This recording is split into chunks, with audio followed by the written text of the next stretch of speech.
tanpa basa-basi lagi, kita siapkan hati kita bareng-bareng saudara. Di sesi dari God of the Cities hari ini ada pembicara yang begitu luar biasa hatinya untuk menanamkan gereja-gereja. Dan beliau adalah Pastor Irwan Wijaya, boleh berikan tepuk tangan. Ya, sebelum sesi ini mulai, sudah pasti kita mesti mengenal dulu pembicara pada hari ini, pembicara spesial di sesi hari ini.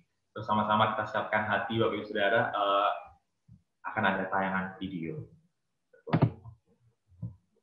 Oke.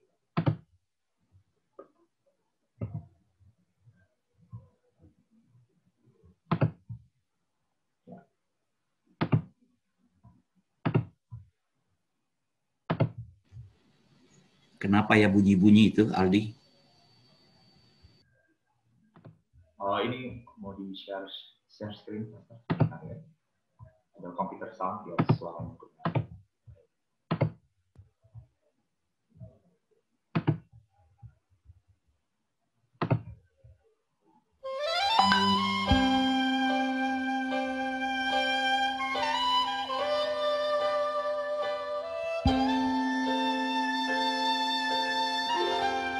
I just want to be a soldier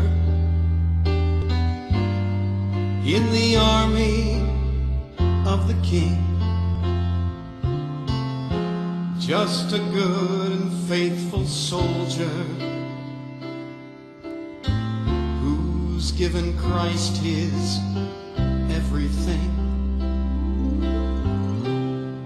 I'm content to be a worker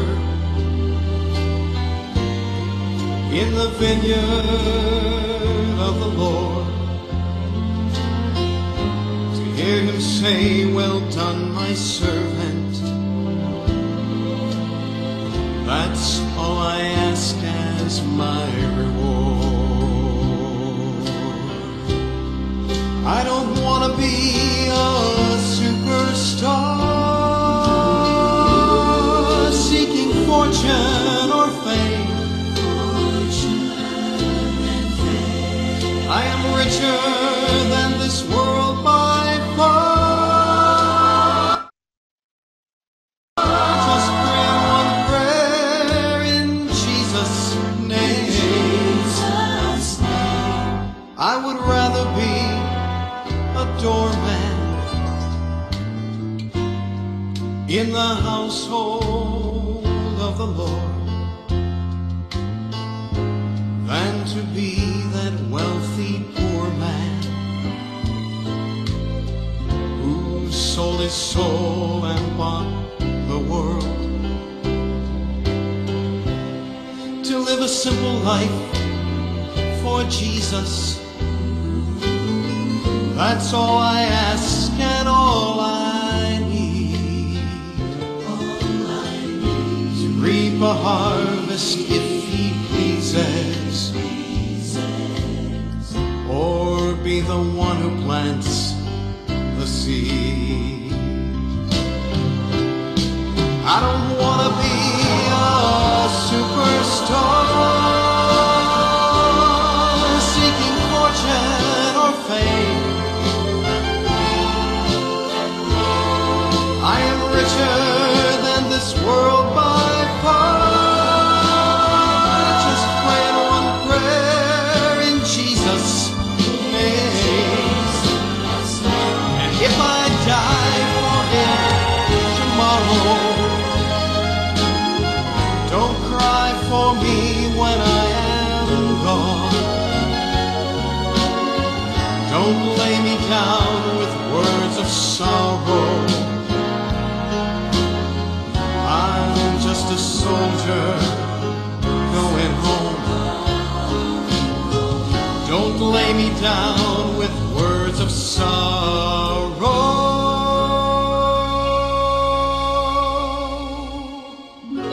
I'm just a soldier going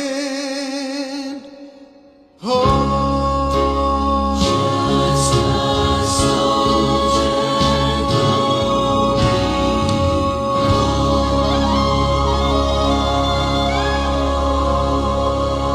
home. I just just want to be a soldier in the army of the King. Just a good and faithful soldier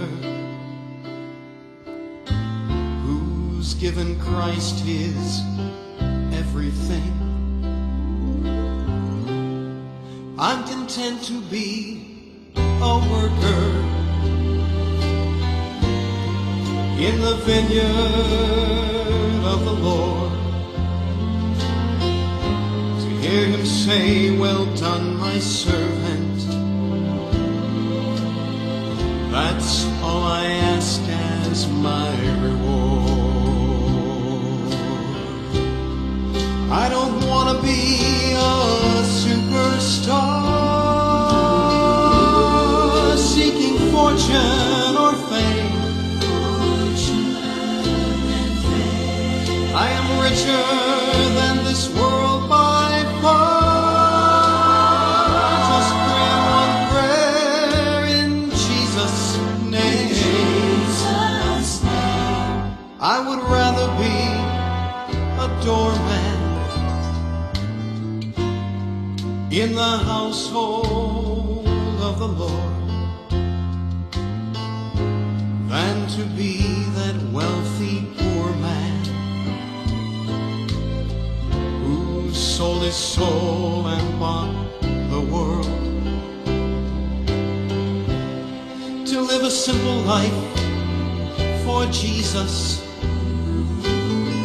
that's all I ask and all I need. To reap a harvest if he pleases, or be the one who plants the seed.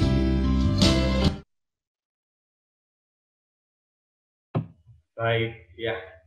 Sekali lagi saya ingin memperkenalkan pembicara pada hari ini, Pastor Irwan Wijaya, Gembala di GBI Tanjung Pinang, di daerah Pulau Bintan, dan juga sebagai Gembala regional untuk gereja di area Pulau Riau dan beberapa negara ASEAN lainnya. Beliau juga menjabat sebagai Ketua Departemen Misi, Penanaman Gereja, dan Penjangkauan Suku Terabaikan. Beliau memiliki kerinduan hati untuk mengabarkan Injil dan penanaman gereja lokal di berbagai daerah untuk kemuliaan Tuhan. Bersama dengan istrinya Ibu Lina Sandy, mereka dikaruniai 2 orang putra, yaitu Joshua York Wijaya dan Caleb Sheda Wijaya. Sama-sama, gak usah basa-basi lagi, kita berikan tepuk tangan virtual, kita berikan sambutan yang spesial untuk Pastor Irwan Wijaya. Silakan, Pastor, waktu dan tempat, silakan. Oke, shalom semuanya. Kayaknya kurang mantap ini. Shalom sekali lagi, saya akan mulai dengan sharing screen. Terima kasih untuk introduction-nya. Oke, I will share the screen. Oke, iya, saya akan mulai mengucapkan selamat ulang tahun 50 Jubileum Gereja Bethel Indonesia, proud to be Bethelian, ya saudara, bangga sebagai keluarga besar Gereja Bethel. Saya dikasih topik sama panitia adalah God of the Cities. Nah, saya kasih subtopik Mission exists because worship doesn't. Jadi misi itu ada karena pujian penyembahan nggak ada, saudara ya. Jadi misi dulu ada, baru ada pujian penyembahan.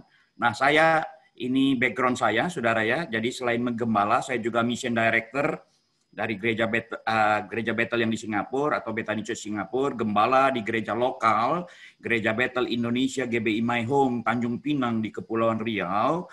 Saya ketua STT Rail, saya juga ketua umum Indonesia Cerdas yang mengirim guru-guru untuk Indonesia Timur dan juga duduk di Badan Dunia, Jaringan Penanaman Gereja Dunia, dan juga sebagai koordinator jurnal dan penerbitan dari Badan Musyawarah Perguruan Tinggi Keagamaan Kristen Indonesia. Dan saya sebagai ketua Departemen Misi dan STA tadi sudah dikenalkan. Yang kuning itu jabatan struktural, dan yang biru itu adalah ID saya sebagai seorang akademisi. Jadi saudara bisa lihat Google Scholar saya, NIDN, ResearchGate, Orchard ID. Saudara yang belum ada cuma Scopus ID. Nah, Bapak Ibu yang dikasih Tuhan, Hari ini saya akan ngomong dasar Alkitabiah bermisi, penjangkauan dan menjadi berkat, case study-nya Paulus, dan contoh real apa yang sedang kita lakukan. Dan nanti Bapak Ibu boleh bertanya, tentu dengan waktu yang 30 menit dan 30 menit untuk bertanya apa yang sedang kami lakukan. Saya akan menjelaskan apa adanya. Saudara, paling tidak hari ini saya boleh berbagi tentang hati misi. Kalau saudara lihat ladang misi, data dan fakta bagi gereja, ini selalu saya ulang-ulang, orang Kristen itu 33%, yang belum diinjilin itu 27%, yang sedang diinjilin 40%, dan total people itu 7,3 miliar, mungkin sekarang 7,4, 7,5, ada 16.585 suku, 6.909 bahasa, 237 negara atau teritori. Nah, yang hitam itu 2,9 miliar adalah orang yang belum mengenal Tuhan. Jadi 67% itu total, kurang lebih 2,9 miliar, 7.165 suku itu yang belum mendengar kebaikan, kasih karunia, keselamatan Tuhan Yesus. Bagaimana dengan Asia sendiri? Di Asia itu populasinya 4,5 miliar, 60,3% orang tinggal di Asia, sukunya 7.258, dan suku yang belum mendengar kabar baik dan yang belum terjangkau itu 5.189.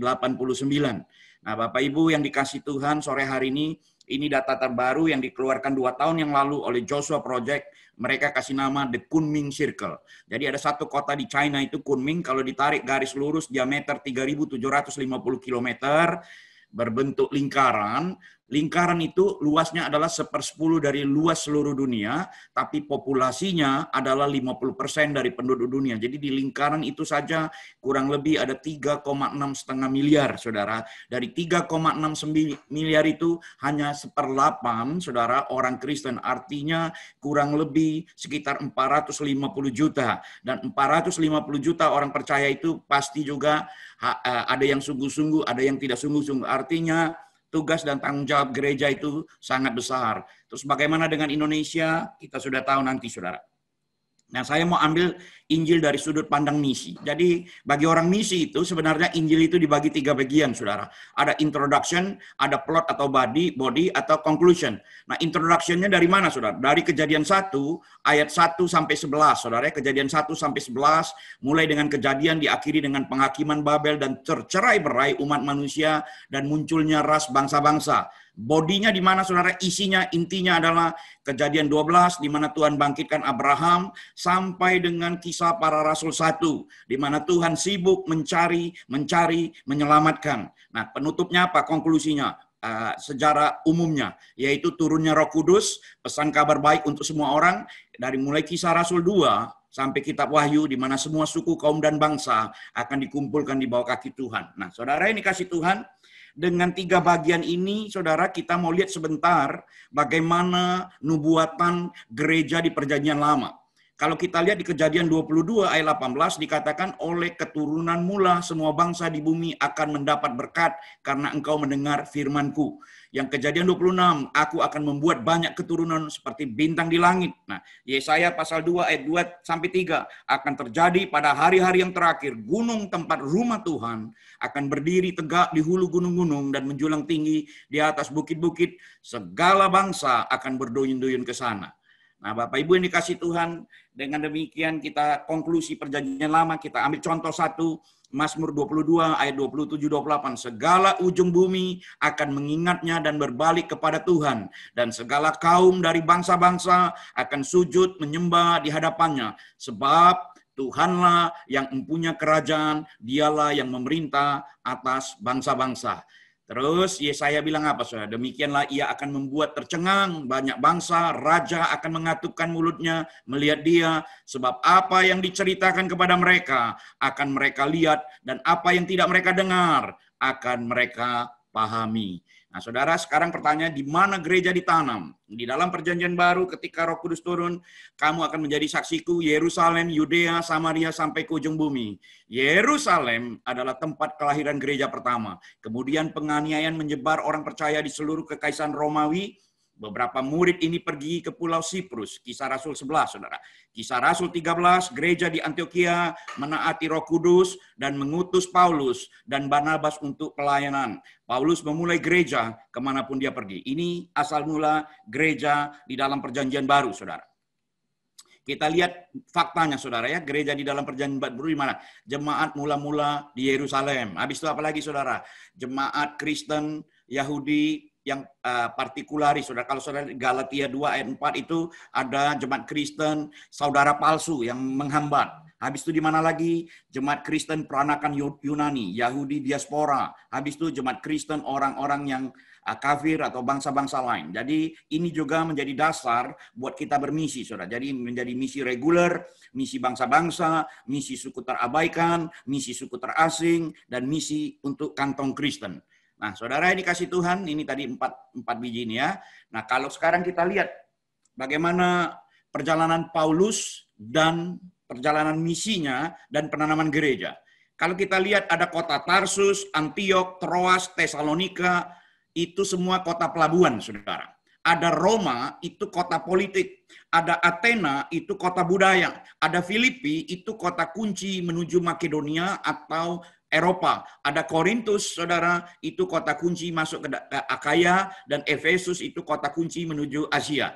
Jadi kita harus mengerti, kalau kita bilang God of the city, Tuhannya, Tuhan, kota untuk Tuhan, artinya kita juga harus memikirkan penanaman gereja di kota-kota strategis, supaya dari kota strategis, saudara, kita bisa menjangkau wilayah-wilayah lain. Kita mau belajar apa yang dilihat Paulus. Nah, saudara, kita lihat Paulus dalam pelayanan misi strateginya menjangkau Asia, dikatakan begini. Hal ini dilakukan 2 tahun lamanya sehingga semua penduduk Asia mendengar firman Tuhan, baik orang Yahudi maupun orang Yunani. Hanya dalam waktu 2 tahun, seluruh Asia boleh mendengar firman Tuhan. Jadi apa sih sebenarnya rahasianya Paulus? Kenapa dalam waktu 2 bulan, dia boleh, saudara ya, dikatakan seluruh Asia mendengar firman Tuhan. Nah, ini yang dia lakukan, saudara. Dikatakan sesudah mereka datang, berkatalah Paulus kepada mereka, kamu tahu bagaimana aku hidup di antara kamu sejak hari pertama aku tiba di Asia. Ternyata dia kasih tahu, ini loh waktu aku pertama kali datang, ini yang kulakukan. Dengan segala kerendahan hati aku melayani Tuhan. Yang pertama, dia melayani dengan kerendahan hati. Nah, saudara ingat ya, kalau kita orang misi mau menanam gereja, langkah pertama, layani dengan kerendahan hati. Dalam pelayanan itu, aku banyak mencucurkan air mata dan banyak mengalami pencobaan dari pihak orang Yahudi yang mau membunuh aku. Dia berani bayar harga, mengambil resiko, saudara. Jadi pelayanan misi bukan pelayanan kaleng-kaleng, cengeng-cengeng, saudara ya. Mau tempat yang nyaman, tempat yang kurang enak, fasilitas lengkap. Kalau saudara pikir saudara hamba Tuhan, saya percaya langkah pertama kita rendah hati, bayar harga, dikatakan begini, sungguh pun demikian aku tidak pernah melalaikan apa yang berguna bagi kamu. Yang ketiga adalah tidak pernah lalai. Saudara, kalau jadi hamba Tuhan, gembala atau utusan misi, saudara gampang lupa, tugas nggak dijalankan, saya pikir itu tanda tanya yang besar. Dikatakan, semua kuberitakan dan kuajarkan kepada kamu baik di muka umum maupun dalam perkumpulan di rumah kamu. Dia semua beritakan, dia ajarkan di tempat umum maupun di rumah-rumah. Artinya dia tidak memilih-milih. Kadang-kadang kita banyak memilih, saudara ya. Tempat kurang nyaman lah, pendengarnya sedikit lah, saudara PK kurang besar lah. Nah itu menjadi menghambat. Bahkan dikatakan senantiasa bersaksi kepada orang Yahudi, orang-orang Yunani, supaya mereka bertobat kepada Allah dan percaya kepada Tuhan. Saudara, dikatakan dia bersaksi. Jadi bukan hanya melayani, tapi ada kesaksian pribadi. Nah mari kita cek, jangan-jangan kita sebagai hamba Tuhan, sudah banyak melayani, kita pun nggak pernah bersaksi dan menangkap jiwa. Nah Bapak Ibu ini kasih Tuhan, kita lihat perjalanan dia pertama, saudara lihat. Waktu perjalanannya pertama, dia mengunjungi Siprus, saudara. Dikatakan 2 bulan dia menginjil dan disertai dengan tanda-tanda heran. Dia masuk ke Pirgia kurang lebih 1 bulan, masuk ke ibu kotanya, saudara. Paulus target ibu kota Pisidian, kegerakan memenuhi seluruh wilayah, sukacita, Roh Kudus memenuhi murid-murid. Paulus lari karena dia dari aniaya, karena dia diancam. Habis itu dia bergerak ke Galatia, 3-4 bulan di sana. Dia menguasai Ikonium, jumlah besar orang percaya dengan berani karena kesaksian disertai mujizat, bold, witness, and sign. Dia lari, menghindar karena aniaya. Jadi dia bayar harga, saudara ya. Habis itu dia menyeberang ke Listra, orang percaya dari latar belakang non-Yahudi, percaya melalui tanda-tanda heran dan ajaib, menghindar karena aniaya, masuk terus dia pulang untuk menguatkan saudara-saudaranya tempat di mana dia pergi. Saudara yang dikasih Tuhan, bagaimana dengan perjalanan yang kedua, saudara? Kita lihat perjalanan kedua. Dia masuk, mulai ada tim, saudara ya. Barnabas dan Markus mengunjungi orang percaya. Dia masuk ke Galatia, tinggal 2-4 bulan, saudara, melayani di situ. Dan dia masuk ke Asia, Misia, Bitinia, tapi dia dilarang Roh Kudus, putar, masuk ke Makedonia, jadi dia beralih, saudara. Filipi, kesaksian dan mukjizat, diusir pejabat. Tesalonika, jumlah besar murid diusir orang Yahudi. Dan saudara lihat bagaimana dia masuk ke Akaya, dia masuk ke Athena, dia masuk ke Korin, saudara. Saya perlu bagi ini supaya kita ada gambaran ketika kita masuk ke satu wilayah tertentu, kita bisa mengamati daerah mana dulu yang harus kita duduki, saudara.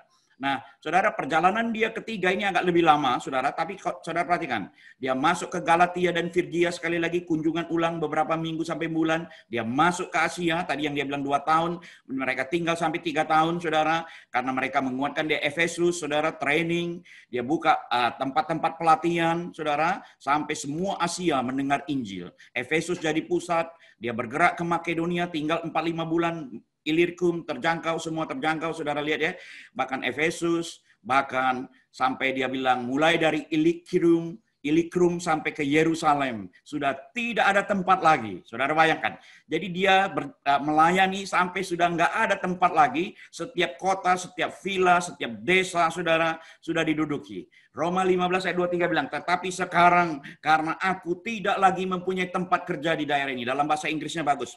But now having no more any place in this region. Katanya nggak ada lagi tempat yang tidak aku layani. Tidak ada lagi tempat yang tidak aku kuasai. Tidak ada lagi tempat yang tidak aku injili. Saudara, sekarang kita lihat strategi Paulus itu dan kita lihat penempatannya ke depan. Kalau saudara nanti ada pertanyaan boleh dicatat.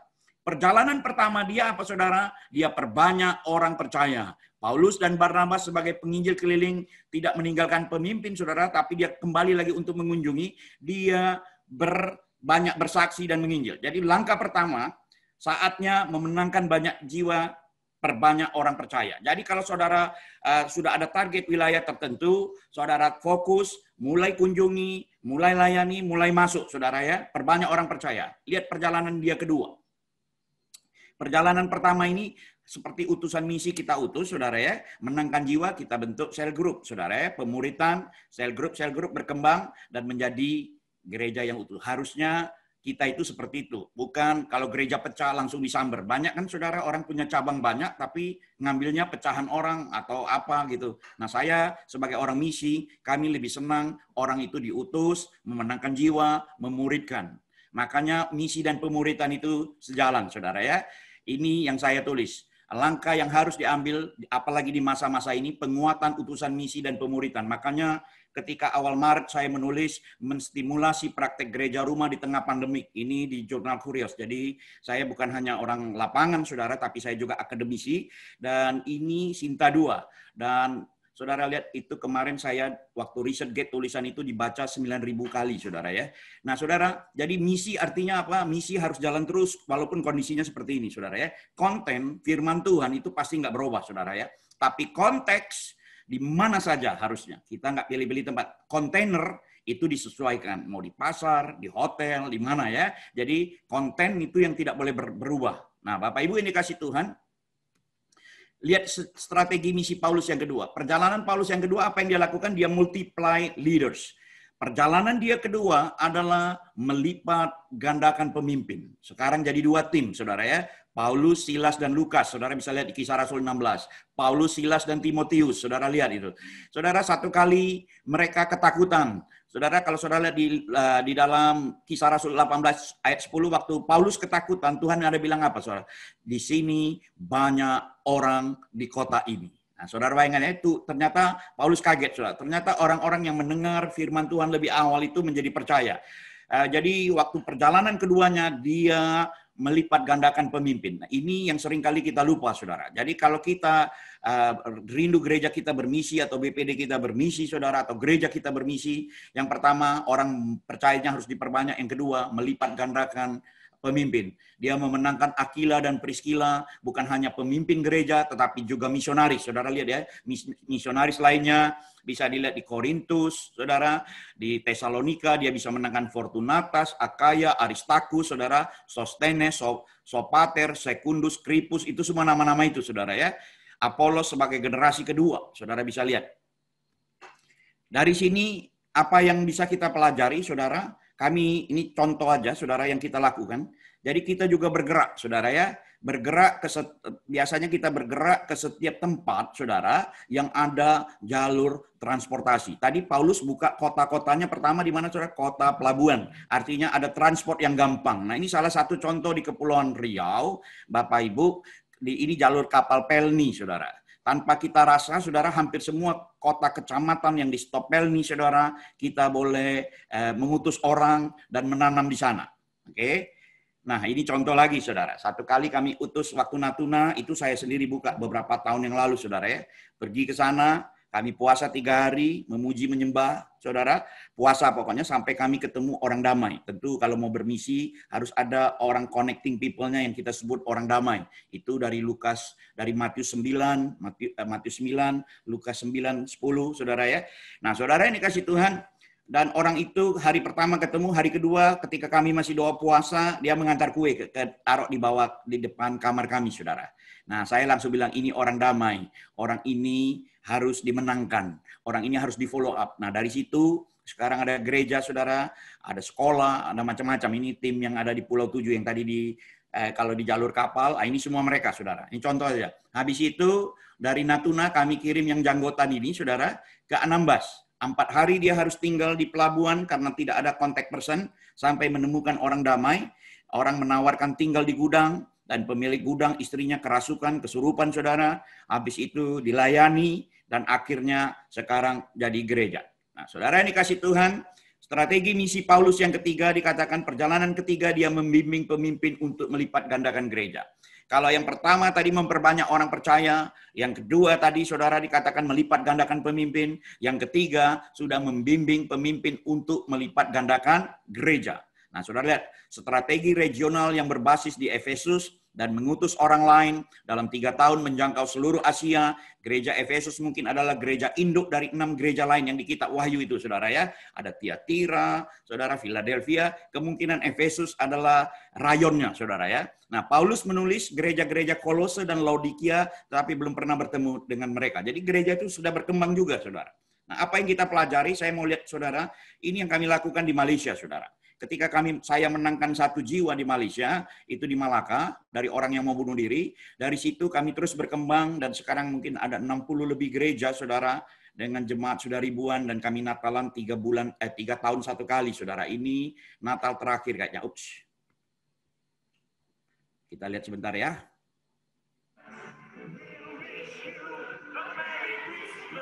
Ini di stadion indoor, saudara, di Pinang. Ini dari 1 jiwa, 2 jiwa, gereja pertama 11 orang, dan hari ini kami punya belasan pemimpin generasi-generasi, saudara. Nah, sebenarnya strateginya kan sederhana aja, kita ikuti apa yang dilakukan Paulus, saudara.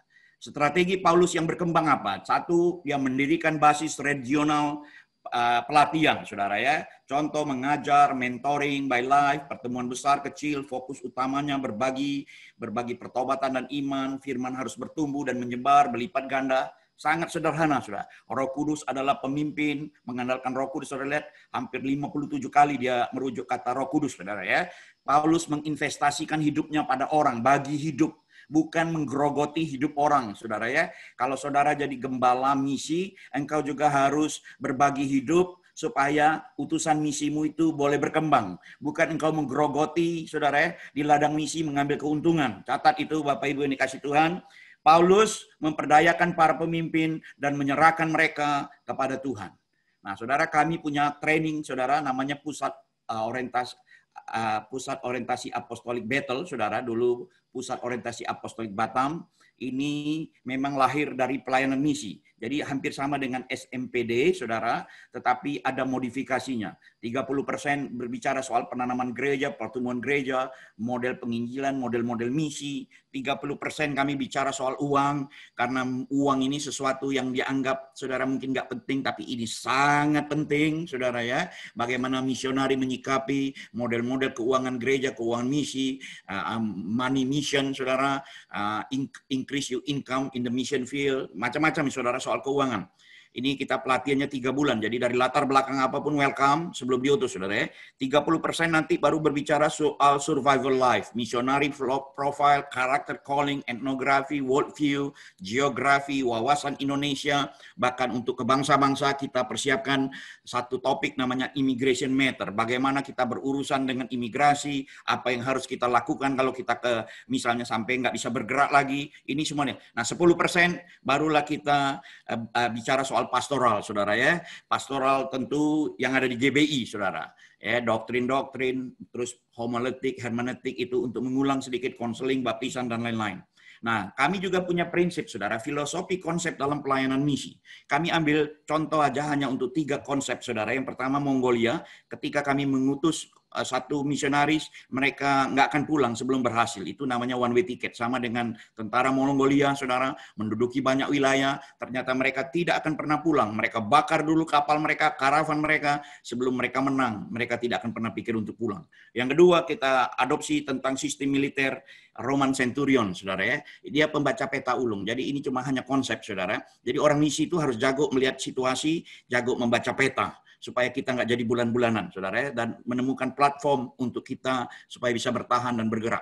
Yang ketiga, engkau harus seperti apa, saudara? Seperti tentara Israel, saudara ya, sampai tetes darah terakhir pun tidak akan pernah menyerah. Ini bercerita tentang filosofi setiap tentara Israel, diambil sumpahnya di Gunung Masada, karena waktu itu orang Israel dikepung oleh Romawi, saudara. Mereka satu laki, kepala keluarga, menghabisi anggota keluarganya, dan laki-laki menghabisi teman-temannya sendiri, sampai pemimpinnya bunuh diri dan menulis di atas kertas atau kain dengan darah, sampai tetes darah terakhir pun kami tidak akan menyerah. Artinya orang misi itu nggak gampang menyerah. Apapun resikonya kita itu harus sudah siap. Itu konsep, saudara ya. Itu yang kita lakukan. Nah, saudara yang dikasih Tuhan, harusnya BPD adalah pusat misi penjangkauan pintu gerbang ke daerah-daerah. Karena hampir semua BPD, saudara, itu ada di ibu kota, betul? Dari ibu kota kita tinggal taruh konsep yang tepat supaya bisa bergerak. Nah, Bapak Ibu yang dikasih Tuhan, tadi ya resiko ini 1 kali kami ada di Korea Utara, ini intermezzo, saudara ya. Ini 2 tahun yang lalu, saudara. Agak deg-deg, akhirnya kami masuk, tetap kami boleh menginjil, saudara ya, secara pribadi. Ini juga 1 kali, saudara, kami ada di Tibet. Ini kita ngomong di luar, kalau di Indonesia kami kemana aja, saudara. 1 kali ada di Tibet, ini hanya kesaksian, saudara ya. Satu tempatnya tinggi, peperangan rohani tingkat tinggi, tetapi yang saya kagum, saudara, di situ banyak kuil. Ketika di dalam setiap kuil-kuil itu, saudara, ada mong-mong muda ini, calon-calon pendeta Buddha ini, saudara ya. Dan itu banyak sekali anak-anak ini, saudara. Saya bertanya-tanya sama mereka, dari mana anak-anak ini? Ternyata mereka bilang apa, saudara? Bagi kami orang Tibet, kalau kami punya 1 anak, kami punya 2 anak, kami punya 3 anak. Anak yang terpintar di dalam keluarga, itu yang kami persembahkan untuk melayani. Saudara dengar baik-baik. Itu yang kami persembahkan untuk melayani. Wow, saya terkagum-kagum, saudara. Bagaimana dengan kita, saudara? Kadang-kadang kita jangankan yang terbaik, sudah nggak kemana-mana, udah tak tahu apa lagi, akhirnya masuk teologi atau sudah nggak tahu lagi mau buat apa, ya udah bermisi aja. Jadi saya pikir kita harus merubah konsep, saudara. Satu kehormatan kalau kita boleh melayani di ladang misi, saudara ya. Nah, jadi di masa pandemik ini kami baru-baru ini Rembuknas, kami sudah putuskan bahwa misi akan terus bergerak. Kita akan hybrid in the context, kita akan menyesuaikan konteks, saudara ya.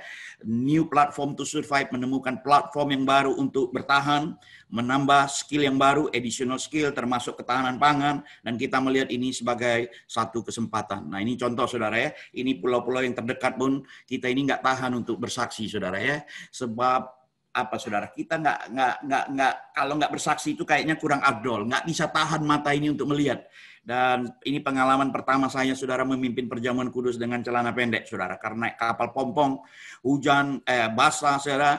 Jadi Nggak, sebab Allah memberikan kepada kita bukan roh ketakutan. Jadi nggak ada alasan untuk tidak memberitakan Injil, saudara ya. Dan saya permisi sama gembalanya, boleh saya pakai celana pendek? Dia bilang, Pak, kami sudah lama nggak dengar Bapak khotbah. Khotbah lah Pak, yang penting Bapak pakai celana. Nah betul juga ya saudara ya. Jadi ini pengalaman pertama ini saya tunjukkan supaya kita tahu bahwa dalam situasi apapun, saudara yang dikasih Tuhan, yang seperti ini kita harusnya bisa bergerak. Nah terakhir penutup saudara. Saya suka dengan cerita ini, saudara sudah dengar berapa kali saya nggak tahu. Tanggal 14 April 1912, saudara kapal Titanic itu tenggelam, saudara ya. Waktu dia tenggelam, memang karena pemiliknya terlalu sombong. Karena dia bilang kapal ini nggak mungkin tenggelam, bahkan Tuhan pun nggak bisa menenggelamkannya, saudara. Itu yang dia ngomong, saudara ya. Nah, ternyata di dalam kapal itu ada hamba Tuhan dari Gereja Sidang Jemaat Allah, namanya John Harper. Saudara, kapal itu tenggelam membawa 1.595 orang yang mati, 740 mungkin hidup. Nah, saudara, apa yang dilakukan John Harper? Saudara, dia angkat putrinya yang namanya Christina, dia naikkan di skoci, dia tumpang tangan. Habis itu setiap orang yang mau naik ke kapal itu dia selalu tanya, bagaimana dengan kamu? Sudahkah kau mengenal Tuhan? Bagaimana kalau kau mati? Misalnya saudara ya, satu-satu terus dia layani saudara sampai akhirnya the true story from the Titanic ini saudara. Ini Hamilton, saudara, yang bercerita, saudara, bahwa bagaimana dia di kapal yang tenggelam sedang terapung-apung dengan laut yang begitu dingin karena kapal ini menabrak gunung es, saudara, dalam keadaan ketakutan karena dia masih muda, di mana John Harper boleh datang, menawarkan, kasih jaket pelampung, dan bertanya, kalau kau mati, kau tahu kemana? Dia bilang, nggak tahu, saya sangat takut mati. Kalau kau nggak tahu, kau pakai ini pelampung. Kalau saya mati, saya sudah kenal siapa pemilik sorga, siapa yang memberi kehidupan. Di laut yang dalam keadaan kedinginan itu, dia menuntun orang itu, saudara, Hamilton itu, saudara, anak muda itu untuk menerima Yesus. Dan anak muda inilah yang bersaksi dan menulis buku, saudara, The Titanic Last Hero, pahlawan Titanic yang terakhir, di mana di dalam laut dingin sekalipun antara hidup dan mati dalam ketakutan, aku masih mendengar firman diberitakan. 2 Timotius 4 ayat 2 katakan, beritakanlah firman, siap sedialah, baik atau tidak baik waktunya. Bapak Ibu yang saya kasihi, bagaimana dengan kita, saudara? Kadang-kadang dalam keadaan nyaman sekalipun, kita agak susah. Tapi biarlah sore hari ini, di lain tempat sudah menjelang malam, saudara. Saya dan saudara, kita terus mau memberitakan kabar baik. Terima kasih, Tuhan Yesus memberkati. Kalau ada pertanyaan, silakan. Baik, terima kasih. Terima kasih Pastor Irwan atas sharing yang sangat memberkati. Sama-sama kita bisa berikan tepuk tangan Bapak Ibu Saudara, dimanapun Bapak Ibu Saudara berada, tepuk tangan virtual, bisa langsung dari Zoom-nya, bisa langsung ditunjuk di kamera. Kita beri apresiasi yang terbaik. Terima kasih Pastor Irwan atas sharingnya.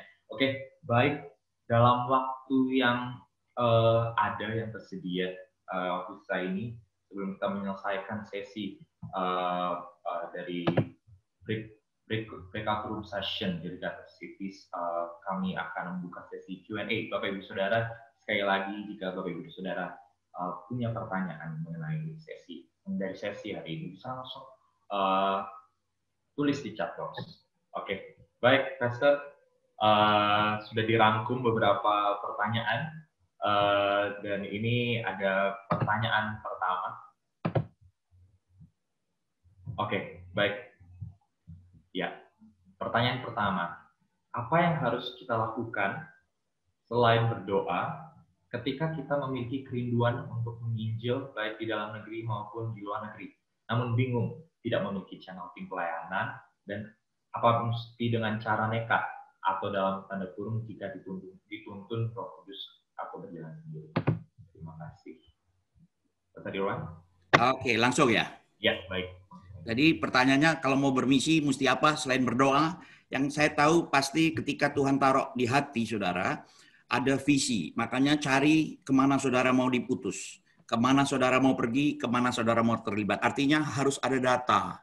Jadi orang misi itu nggak gegabah, selain berdoa harus ada data. Oke, selain data, habis itu tentu harus ada keuangan. Jadi orang misi itu harus berkorban, artinya mengumpulkan uang, bekerja. Makanya ketika kita bikin sekolah misi, nggak boleh gratis, harus bayar. Di Batam itu bayar 3,5 juta nggak sama makan, saudara. Artinya apa? Supaya mereka betul-betul menghargai panggilan mereka. Kalau nggak ada uang jangan masuk, tapi kami bisa carikan sponsor, tapi ada tanggung jawab yang harus diselesaikan. Nah, dengan demikian mereka menghargai. Jadi selain data juga harus ada keuangan. Artinya mau berkorban bahwa kita ini enggak modal apa ya, modal lenggang kangkung gitu ya. Nah, biasanya orang yang modal lenggang kangkung kadang-kadang nggak menghargai panggilan, nggak menghargai pengutusan. Habis itu tentu dayanya itu diperlengkapi supaya kapasitas kita diperbesar, kemampuan kita diperbesar. Itu yang mau kita lakukan di dalam training itu. Nah, habis itu biasanya saya mengajarkan mereka, kamu mau kemana, kamu simpan dulu di hati, sampai waktunya pasti kamu akan berangkat. Itu pengalaman kita. Oke, silakan yang lain lagi. Baik, terima kasih Pastor Irwan. Semoga menjawab pertanyaan Bapak Ibu Saudara. Ini ada pertanyaan selanjutnya. Ini menarik sekali, Pak. Bagaimana kemajuan IT dan sosial media hari-hari ini dan sudah menjadi bagian kehidupan sehari-hari dari gereja dan juga orang percaya. Nah, strategi misi yang sudah ada ini kan sepertinya kurang menggigit untuk zaman sekarang, apalagi untuk generasi Y dan Z. Menurut data, kemajuan IT yang digunakan dalam pelayanan gereja tidak paralel dengan kemajuan jiwa-jiwa, terlebih-lebih di Eropa dan Amerika. Apakah penilaian Pastor Irwan tentang misi sekarang ini? Oke, saya jawab ya. Jadi gini, saya pikir semua kan harus bersinergi. Yang namanya gereja kan tetap bermisi. Oke, dan kenapa orang-orang sekarang kayak kemajuan teknologi segala macam itu kan penilaian kita. Jadi kita harus lihat dulu dari sisi yang lain, karena saya berani percaya dengan keadaan sekarang nih, contoh aja dengan keadaan sekarang ini, pandemik ini terjadi, semua harus tiarap, semua harus diam, betul? Termasuk gereja juga harus diam. Kenapa? Karena gereja sudah monoton. Nah, ini pernah terjadi ketika Yerusalem dihancurkan, itu orang-orang termasuk orang-orang muda, Daniel segala macam itu kan diangkut ke dalam pembuangan. Terus tempat ibadah mereka kagak ada, semua kagak ada, tapi kan tidak membuat iman mereka luntur. Ya kan, nangkap ya? Nah, saya berani percaya dengan keadaan seperti sekarang pun, saya pikir Tuhan sedang bicara sama banyak gereja, saudara. Tata cara yang kita bangun seringkali, ngomong Bapak Ibu dikasih Tuhan, kita seringkali cuma mengentertain. Kita mempertahankan supaya jemaat kita nggak lari, oke lah itu. Tetapi kalau itu lahir dari hati kan jauh lebih. Dengan keadaan seperti ini pun pemuritan yang kuat, kayak tadi saya ngomong, bahwa pemuritan yang kuat akan membuat mereka bertahan. Dan dengan media-media seperti itu, cepat atau lambat juga kan alam ini kan kita berhadapan dengan peperangan kita ini melawan roh, bukan darah dan daging, tapi penguasa-penguasa di udara. Nah, berapa banyak hari-hari ini firman Tuhan yang ditabur di atas sana, segala macam channel tentang firman Tuhan, kemurahan Tuhan. Jadi saya berani percaya dalam keadaan seperti ini pun Tuhan tetap berbicara, karena Tuhan sayang jiwa-jiwa itu. Amin. Itu secara singkat yang saya boleh jelaskan. Amin. Oke. Ini ada pertanyaan lagi. Saya rangkum beberapa pertanyaan mungkin sama Bapak Ibu Saudara. Ini ada pertanyaan yang benar-benar masuk banget pertanyaannya. Indonesia adalah mayoritas negara dari orang-orang suku kita. Apakah metode penginjilan yang efektif untuk menjangkau orang-orang yang suku kita, khususnya untuk di Aceh? Oke. Jadi kalau kita lihat di Yohanes 10 ayat 16, kalau ada Alkitab coba dibuka Yohanes 10 ayat 16. Ini siaran langsung apa enggak? Karena kalau enggak saya mau putar satu klip supaya kita tahu bagaimana orang-orang itu juga dijangkau. Ini siaran langsung. Siaran langsung YouTube ya? Ya. Oh, oke. Oke, kalau gitu saya nggak share. Yohanes 10 ayat 16. Sudah, Yohanes 10 ayat 16. Saya akan bacakan. Perhatikan tadi yang pertanyaan. Ada lagi padaku domba-domba lain yang bukan dari kandang ini. Domba-domba itu harus kutuntun juga, dan mereka akan mendengar suaraku, dan mereka akan menjadi satu kawanan dengan satu gembala. Jadi di dalam misi suku terabaikan, ada kelompok-kelompok, maaf ngomong saudara Kedar kita, orang Silom ini, saudara yang kita dekati. Jadi itu adalah domba lain kandang. Yang hari-hari ini dengan cara Tuhan yang ajaib, ada kategorinya, saya ada buku, judulnya Misiologi Antara Teori, Fakta, dan Pengalaman. Di situ saya bagi tentang kategori domba, segala macam juga. Dan di situ saya bahas, tapi nggak banyak, saudara, karena ya ngerti ya. Jadi, tapi kami melakukan hal-hal begitu. Oke, dan buku saya terbaru adalah Batam Kota Kunci. Kalau bisa lihat ini ya, Batam Kota Kunci ini. Jadi itu menduduki kota. Oke, ada lagi yang mau tanya, silakan. Ya, oke, baik. Ini ada pertanyaan yang menarik ini, Pastor. Setelah tadi kita bicara tentang orang dari suku kita, sekarang ini ada bicara tentang yang hal yang lain, yaitu tentang suku-suku ya. Pertanyaan seperti ini. Saya juga ada pertanyaan, Pak, simpel saja. Bagaimana cara melakukan pendekatan kepada suku-suku yang tertutup, yang artinya tidak menerima orang luar? Karena di Filipina masih ada suku-suku yang tidak menerima orang-orang luar. Oke. Jadi gini, saudara, sebelum kita bermisi, makanya ada yang namanya etnografi. Saya melakukan penelitian etnografi untuk suku tertentu sampai 8 tahun sampai hari ini. Karena Injil sudah masuk 184 tahun, tapi orang suku itu yang ada di gereja hanya hitungan jari. Oke. Nah, etnografi itu mempelajari apa? Kita mempelajari titik celah untuk masuk. Biasanya kita harus mencari tahu soal worldview. Bagaimana cara pandang suku tertentu. Artinya kita melakukan survei, riset, test the ground 1 kali, 2 kali, dan mungkin kita melakukan pengamatan kalau dia nggak terbuka. Tetapi worldview itu perlu. Saya kasih contoh. Bagaimana orang Batak melihat Tuhan beda dengan orang Chinese melihat Tuhan. Oke, orang Batak melihat Tuhan, Tuhan yang diberkati, Tuhan yang harus dihormati, Tuhan yang penuh kasih dan penuh penyayang, ya kan? Tetapi orang Chinese melihat Tuhan, kalau dia nggak kenal Tuhan, adalah Tuhan yang menghukum. Makanya ketika mereka menyembah Tuhan mereka harus membawa persembahan yang the best. Kalau tidak the best, Tuhan tidak akan memberkati mereka. Jadi dua cara pandang Tuhan aja sudah beda. Bagaimana mereka memandang keluarga? Kalau orang Batak memandang keluarga, anak harus segala-galanya, pokoknya anak harus sekolah pintar, harus begini. Kalau orang Chinese lain, anak nggak usah sekolah, yang penting bisa cari uang. Itu contoh. Bagaimana mereka memandang uang? Ada suku tertentu memandang uang, hari ini ada uang, hari ini kita nikmati, besok kita cari lagi. Tapi bagi orang Chinese, kalau nggak ada uang nggak bisa. Uang adalah segala-galanya. Uang harus nomor 1. Nah, itu ya. Jadi itu namanya study of ethnography untuk mencari tahu cara pikir dan habis dari situ baru kita masuk celah. Jadi penelitian saya yang sampai 8 tahun nggak gampang memang, sampai makan korban juga. Itu hanya untuk mencari titik temu, titik celah supaya Injil boleh dikontekstual. Artinya tanggung jawab gereja sebenarnya masih banyak. Makanya kalau semua gereja bermisi, jadi kalau kita lihat ya di Indonesia ini, saudara, masih ada 130 suku yang tidak terjangkau dengan total hampir 225 juta. Oke. Gereja di Indonesia ada 61.000, 62.000, taruhlah GBI 6.100. Berarti orang percayanya kurang lebih 2,5 juta, 3 juta, saudara. Pekerjanya inilah yang 2,5 juta ini. 6.100 ini kalau semua bergerak, saya percaya. Yang ketiga, semua kita tinggal atur siapa untuk siapa, kemana untuk kemana gitu. Saya pikir kalau gereja semua bergerak, penuaian itu akan segera. Ini pandangan saya ya. Kayak tadi saya bilang bahwa BPD itu adalah pintu gerbang untuk penjangkauan, tinggal menggerakkan wilayah mana. Makanya ketika kita rakernas waktu yang lalu kita mengajar SWOT analisis. Ya, di mana kekuatan, kelemahan kita, kesempatan dan tantangan. Habis itu melakukan smart planning, artinya harus ada goal settingnya, saudara ya. Jadi itu harusnya kita mau lakukan, tetapi karena corona akhirnya breakdown dulu, tiarap, tapi kita lakukan dengan cara yang lain. Oke, ada lagi yang lain, silakan. Baik, ini ada pertanyaan lagi nih sudah masuk dan pas juga tadi Pastor Irwan sempat mention tentang corona, keadaan corona sekarang. Bagaimana? Pertanyaan yang sangat sederhana sih. Bagaimana menanam gereja di zaman pandemi ini?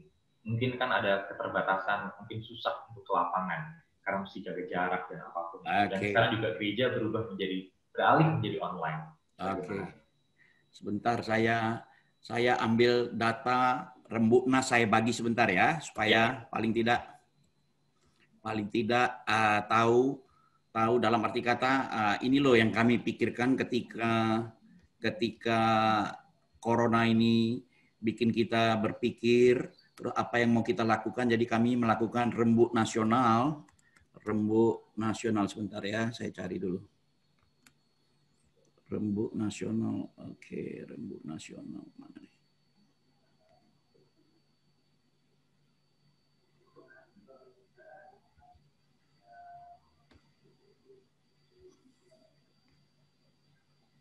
Saya sharing screen dulu.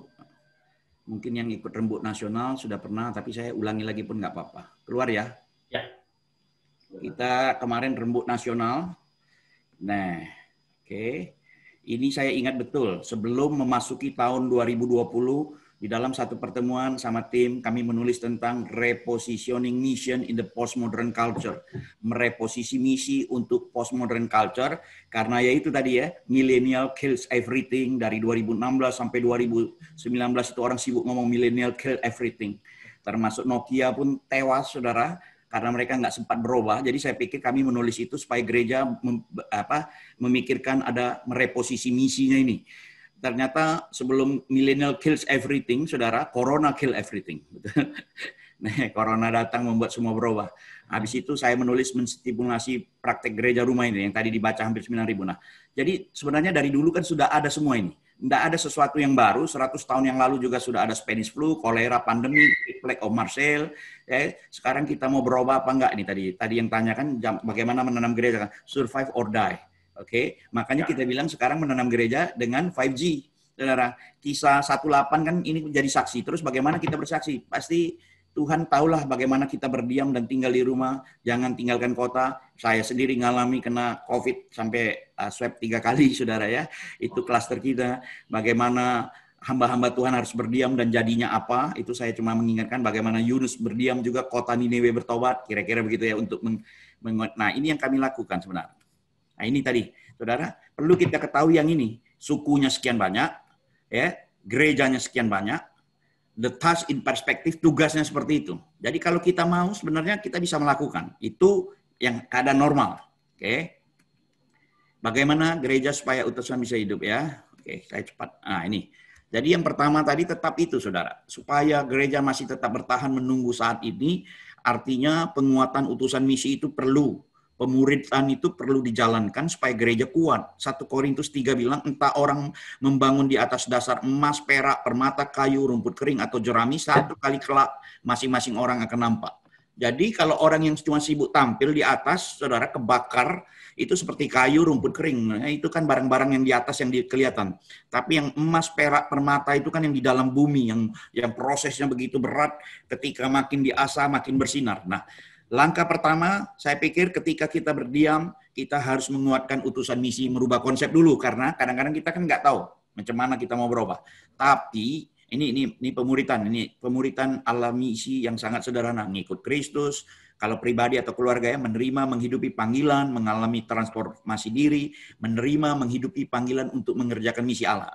Paling tidak kita bisa berbagi dalam masa-masa seperti ini, oke? Bagaimana dengan gereja? Berapa banyak murid yang diutus? Berapa banyak tenaga misi dicetak? Bagaimana tenaga misi yang diutus? Kualitasnya seperti apa di tengah masyarakat? Ketika dia diutus, ada nggak dampak kehidupan murid itu di tengah masyarakat? Jangan kita utus malah bikin utang banyak. Nah, kan kacau itu. Itu murid-muridan, kaleng-kaleng itu. Oke?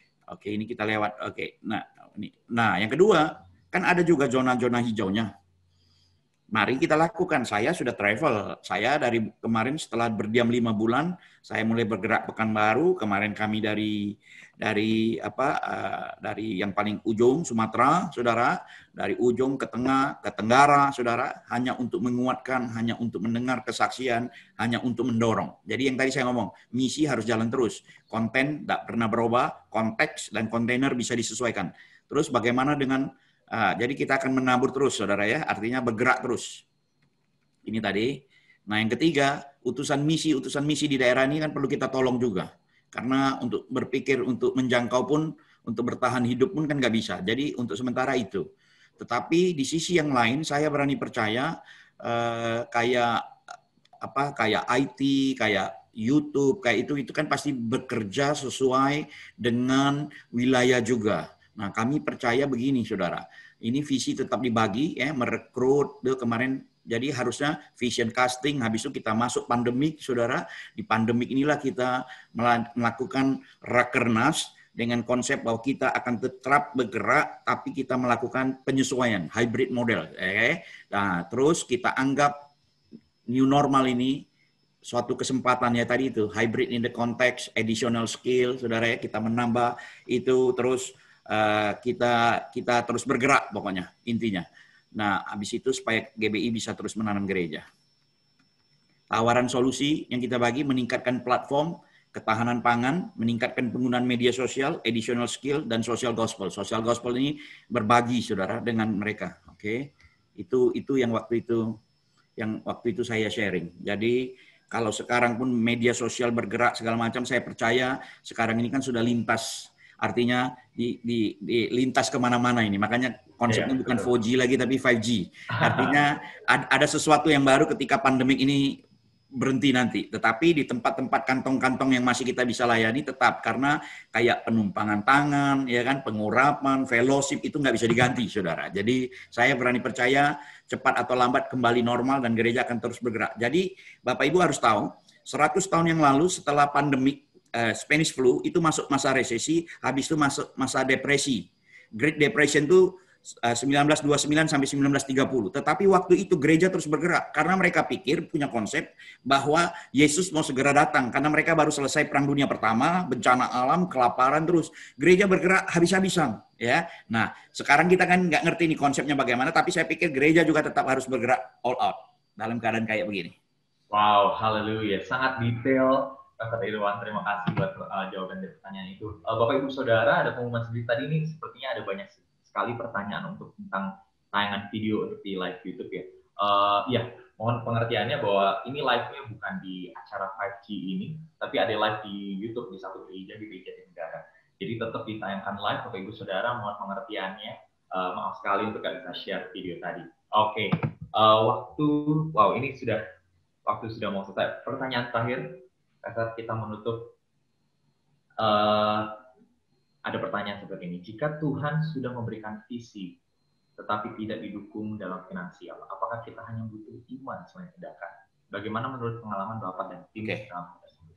Oke, kalau Tuhan sudah kasih visi, pasti ada langkah. Oke, saya ini dari Jambi, saudara. Dari dulu saya itu pengen bermisi.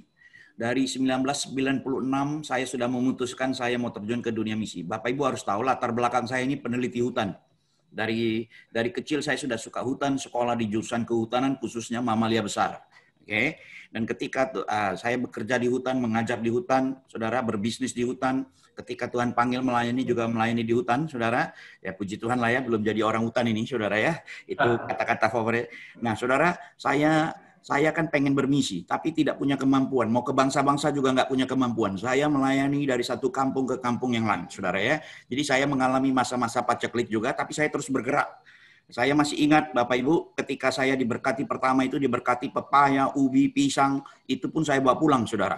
Istri saya senang, saudara, tapi besok pelayanan dapatnya itu lagi, karena melayani di kampung-kampung. Dapat itu lagi, lama-lama dia ngomong sama saya, kamu harus tahu, Papi, kita ini manusia nasi. Kita nggak bisa makan pisang, pepaya aja. Kami karena pernah diproses begitu susah hidup, saudara, karena hutang banyak, karena saya bisnismen dulu. Kami pernah makan pepaya itu sampai 9 hari, saudara. Ya, jadi masuknya kuning, keluarnya juga kuning, saudara, asli. Nah, itu tidak menyurutkan saya untuk bermisi. Sampai satu titik saya bergerak, saudara, dan dipindahkan dari satu tempat ke tempat yang lain. Tapi visi saya tetap mau jadi berkat buat bangsa-bangsa. Nah, sampai hari ini bukan hanya pulau-pulau saya kuasai duduki, dalam arti kata ikut menanam gereja, kota-kota juga, tapi bangsa-bangsa juga. Sampai sekarang saya sudah menduduki hampir 72 atau 73, dalam kata menginjakkan kaki di 73 negara yang mungkin orang lain nggak pernah masuk punya, saudara. Kayak Korea Utara, tahun lalu kami sebelum sidang sinode ada di Kirgistan, di Kazakhstan, di Uzbekistan. Tahun sebelumnya saya ada di Siberia Timur, saudara. Tuhan bisa bawa dengan cara yang ajaib. Tuhan bawa ke Afrika Timur, Afrika Barat, saudara, Afrika Selatan, Amerika Latin. Wow, banyak tempat yang hampir saya sendiri nggak pernah terpikir cara Tuhan yang ajaib, saudara. Di mana saya tiba-tiba harus berbicara dari satu tempat hanya untuk menguatkan. Nah, dan saya tahu betul gereja itu harus, kalau Bapak Ibu tanya saya, harus bermisi. Jadi itu yang saya bisa bagi. Jadi dalam kondisi apapun ya tetap harus bermisi. Ujungnya itu lagi. Jadi kalau ada yang mau tanya kurang jelas boleh tanya sekali lagi sebelum kita tutup ini. Ada? Ya, sepertinya waktunya tidak mendukung. Pastor Irwan, saya yakin percaya antusiasnya tetap panjang, tetap seru banget antusiasme untuk acara ini. Saya tidak percaya. Boleh semuanya beri tepuk tangan buat Pastor Irwan, saya akan percaya kita semua diberkati, detail sekali, dan lebih daripada iman, ada banyak hal yang dimana kita bisa masukkan Tuhan untuk mengerjakan misi. Oke, baik, terima kasih untuk Pastor Irwan, terima kasih untuk sharingnya. God of the City sangat memberkati, dan terima kasih Bapak Ibu Saudara, para pemimpin, hamba-hamba Tuhan. Sesi ini sudah selesai. Bapak Ibu Saudara bisa leave dari breakout session hari ini dan bisa kembali ke link utama di live. Saya doakan mereka dulu ya. Baik. Kita doa ya. Bapak Surgawi, hamba-Mu mengucap syukur untuk sesi yang boleh kami ikuti. Hamba berdoa setiap orang yang mengikuti sesi ini Tuhan. Mereka boleh diberkati dan ada api misi yang terus menyala-nyala. Ketika mereka ada kerinduan, Tuhan sendiri yang menyediakan link, channel, bagaimana mereka harus bergerak dan bagaimana mereka bisa terkoneksi. Hamba berdoa di dalam nama Yesus dan biarlah kerinduan untuk bermisi terus menyala-nyala Tuhan. Dalam nama Yesus. Haleluya. Amin. Oke, jadi kalau misalnya mau misi diutus nggak tahu kemana, kami kan GBI tetap akan mengutus saudara. Jadi don't worry about itu. Mau dalam negeri, luar negeri, simpan di hati, ikutin aturan main, kontak departemen, bilang kami siap mau diutus. Kita nanti ketika waktunya tiba untuk training, kita bisa melatih dan kita bisa mengutus.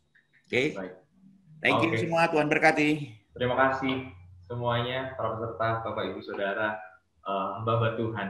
Bisa kembali ke link yang utama seperti tadi, di link yang live streaming, dan bisa di breakout session hari ini. Terima kasih Pastor Irwan sekali lagi. Thank you. Semuanya. Tuhan Yesus memberkati.